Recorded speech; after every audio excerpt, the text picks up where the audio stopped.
부모가 자녀를 가르쳐야 한다.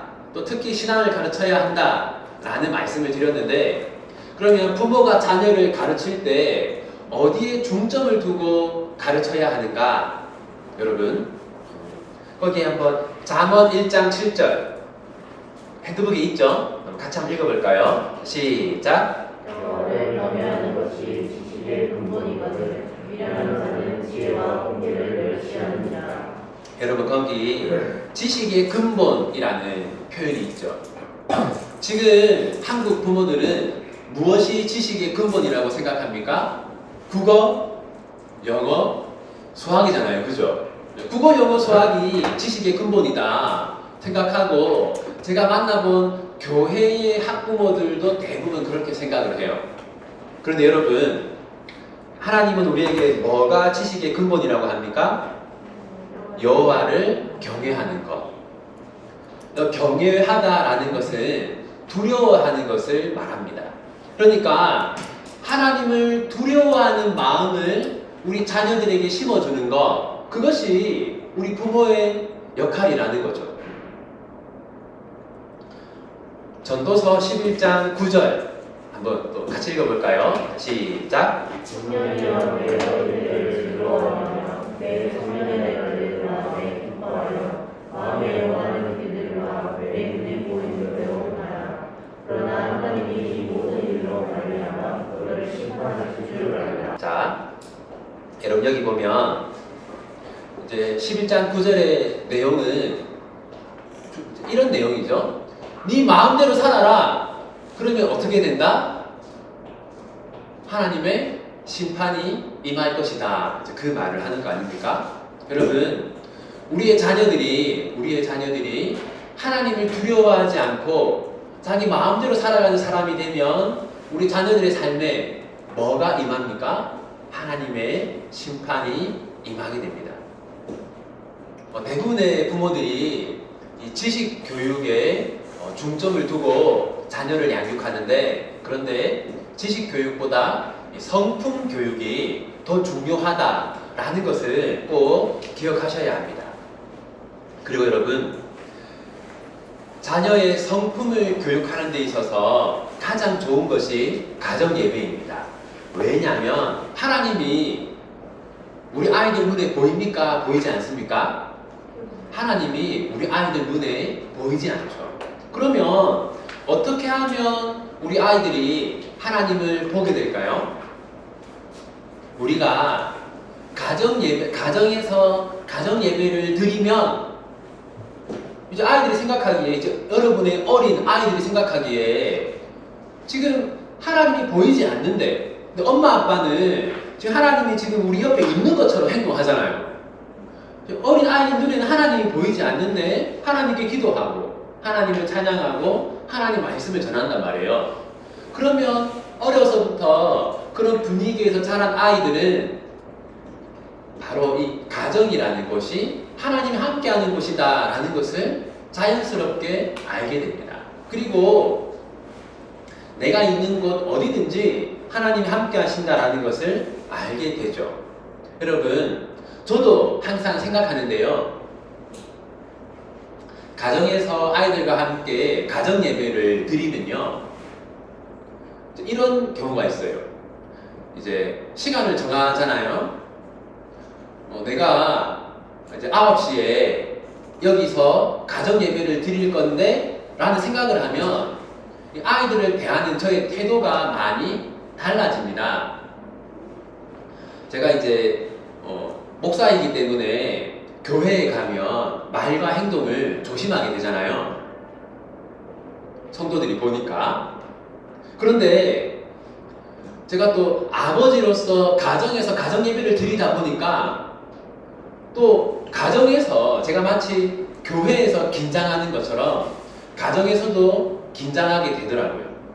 이 가정도 하나님을 예배하는 곳이다 라는 생각을 하니까 제가 가정에서도 말과 행동을 함부로 할 수 없더라고요. 여러분들이 가정에서 가정 예배를 드리게 되면요, 가정에서 여러분들의 태도가 달라지게 되어 있습니다. 반드시 달라져요.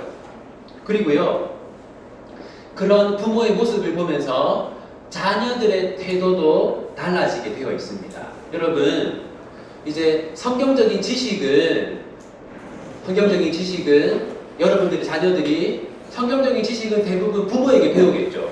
하지만 신앙이라고 하는 것, 지식을 넘어서서 총체적인 삶의 모든 것들은 부모에게 배우지 않습니까? 부모가 가정에서 하는 말, 부모가 가정에서 보여주는 모습, 또 부모의 사고방식, 부모의 세계관을 자녀들은 가정에서 고스란히 배우거든요. 부모가 늘 집에서 이렇게 싸우기만 한다면, 또 부모가 늘 집에서 부동산과 주식 얘기만 한다면, 부모가 집에서 성경을 거의 보지 않는다면, 여러분, 신앙이 제대로 전수되지 않겠죠. 그리고 여러분, 자, 제가 지금 이제 성품 교육이 중요하다, 그런 말씀 드렸는데, 그러면 성품 교육이 제대로 되지 않으면 어떤 일이 일어날까요? 이 성품 교육은 제가 시간이 허락되면 나중에 좀 더 하려고 하는데요. 성품 교육이 제대로 되지 않으면 자기 중심적인 아이가 됩니다. 여러분, 이 현대인들에 대해서 우리가 현대인들은 어떤 사람인가 라고 할 때 현대인들은 자기 중심적이다 라고 말할 수 있을 것 같아요. 자기 생각이 제일 중요하고 자기가 제일 중요하고 자기를 위해서라면 얼마든지 다른 사람들에게 피해를 줄 수도 있는 그런 자기 중심성이 현대인들에게 있거든요. 그런데 그것은 어린 아이들도 마찬가지입니다. 자기 중심적이라는 것은 자기 생각 그리고 자기 이익을 가장 중시한다는 건데, 이것은 성경이 우리에게 요구하는 것과 하나님이 우리에게 요구하는 것과 정반대입니다. 여러분, 거기 마태복음 22장 말씀 있죠? 거기 좀 길지만 한번 22장 말씀 한번 읽어볼까요? 시작. 예수께서 이르시되 내 마음을 다하고 목숨을 다하고 뜻을 다하여 주 너의 하나님을 사랑하라 하셨으니 이것이 크고 첫째적인 계명이요 둘째로 그와 같으니 내 이웃을 내 자신같이 사랑하라 하셨으니 이 두 계명이 온 율법과 선지자의 계명이다. 네, 여러분, 이제 예수님이 율법의 핵심이 뭐냐?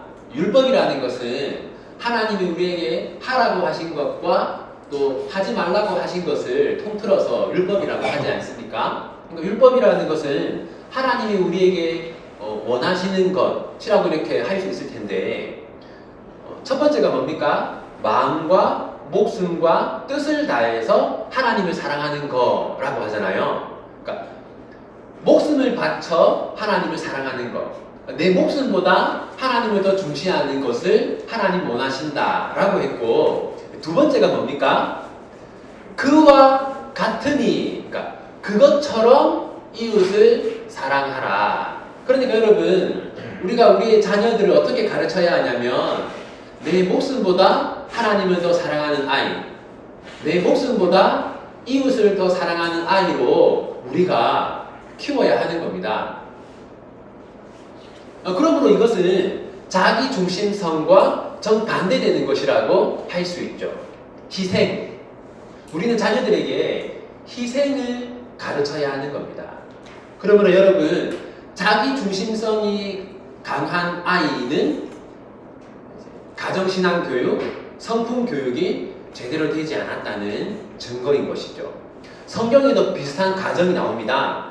거기 여러분, 사무엘상 2장 17절 읽어볼까요? 시작. 이 소년들의 죄가 여호와 앞에 심히 크면 그들이 여호와의 제사를 실시하며 이 소년들의 죄가 심히 컸다고 합니다.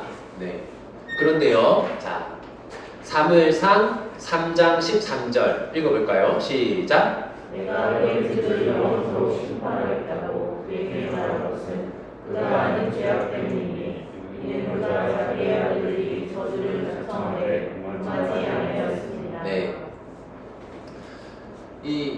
엘리는 자기 자녀들이 정말 올바른 삶을 살지 않았음에도 불구하고 그것을 내버려 두었어요.